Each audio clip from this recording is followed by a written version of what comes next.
So, what if I told you that the secret to becoming truly elite at something has nothing to do with thinking harder? What if it's actually about stopping thinking altogether? I know, it sounds totally backwards, right? But that exact idea is at the heart of a really revolutionary performance model we're going to break down today. Okay, let's just jump right in with this quote from performance coach Albert Tan because it just gets to the core of everything. In the modern game, thinking is too slow. Just that one sentence, it challenges basically everything we're ever taught about practice and trying harder. It's a pretty wild idea, isn't it? The way to get better is to just, I don't know, turn your brain off? Well, it turns out there's some absolutely fascinating science that shows why our conscious mind can actually be our biggest enemy when the pressure is really on. To really get this new zero latency idea, we've got to first look at the old way of doing things. The model that pretty much all of us are using by default, and the very thing that top performers are desperately trying to get away from. It's called read and react. And it makes perfect sense, right? It's logical. It's how we learn most things. You see what's happening, you think about what you should do, and then you do it. Simple. But as we're about to find out, when things are moving fast, this model is, well, it's fatally flawed. Now, it all comes down to that middle step right there. Step 2, think. I mean, imagine a tennis ball is flying at you. You see it, and then your brain starts chattering away. Okay, it's a backhand. I need to shift my weight, rotate my hips, follow through. And only then do you actually swing the racket. That little internal monologue, that think step, that is the critical bottleneck. It's a delay that's literally built right into our system. So how big of a delay are we really talking about here? Well, scientists have actually put a number on it. And this is the entire reason the zero latency concept even exists.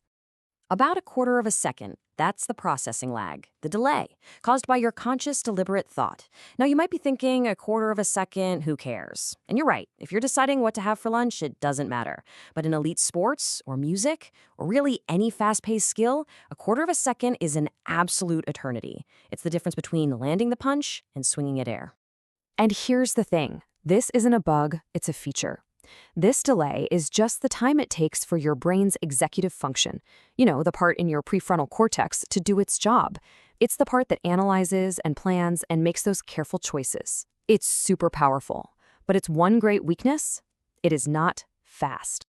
Okay, so if our conscious brain is the slow, deliberate CEO of the operation, what's the alternative? Well, it turns out we have a completely different system running in the background, one that is way, way faster. This is such a great way to see the two operating systems in our head. On the left, you've got explicit processing. Let's call it the amateur brain. It's slow. It uses that prefrontal cortex we just talked about, and it's obsessed with the mechanics, always asking, how do I do this? But over on the right, you've got the elite brain. It runs on implicit processing. It's instant, it's automatic, and it's powered by a totally different area called the basal ganglia. It's not thinking about how to do it. It's just seeing a pattern and doing it. And that's really the whole ballgame right there. The big difference between a beginner and an expert isn't just that they know more stuff. It's about which processing system they're using. Amateurs are stuck thinking through every single step. Elites, they've learned how to let their automatic system just take over. Which, of course, brings us to the million-dollar question, right? How do you actually do that? How can you train yourself to intentionally bypass that slow thinking part of your brain when it really counts? And this is it. This is the official definition of the zero latency architecture, or ZLA. See, it's not about being mindless or dumb. It's a very deliberate training model. The whole point is to build a system where your body can act instantly, without waiting for that quarter second of lag from your conscious brain. So, how's it done? The entire strategy really boils down to this one simple phrase. You download if-then scripts. It's all about repetition, thousands and thousands of times. You're basically programming your subconscious mind. If I see this specific thing happen, then I will automatically do this specific action. No thinking necessary. This idea totally flips the whole purpose of practice on its head. You're no longer just trying to understand a technique with your brain. You are physically burning a reflex into your nervous system. You're training your automatic brain, that basal ganglia, not just your slow, reasoning brain. Okay, so this is all really cool for pro athletes and fighter pilots, but what about the rest of us? What's the big takeaway here? Why does any of this matter for the skills you're trying to build in your own life? It really comes down to these 4 things. First, Just remember, your brain has two gears, a slow, analytical CEO and a super fast, instinctual autopilot.